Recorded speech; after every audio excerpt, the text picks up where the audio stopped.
पौर्णिमेनिमित्त श्री दत्त मंदिरात श्री दत्त गुरुचरणी अभिषेक अर्पण करून महाआरती करण्यात आली।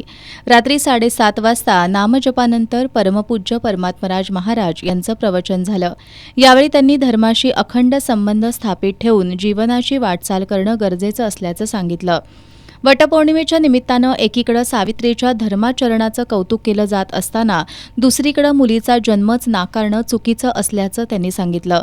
अध्यात्मक क्षेत्रातील वाटचाल सुकर करण्यासाठी धर्मावर विश्वास असला पाहिजे असंही त्यांनी नमूद केलं।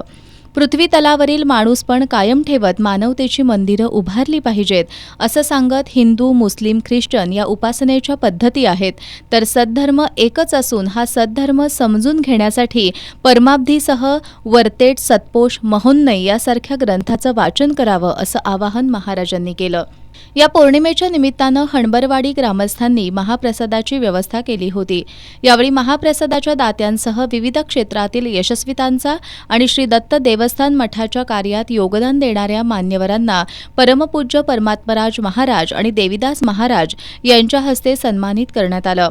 प्रवचनावेळी आडी परिसरासह महाराष्ट्र, कर्नाटक, गोवा या राज्यांमधील भाविक उपस्थित होते।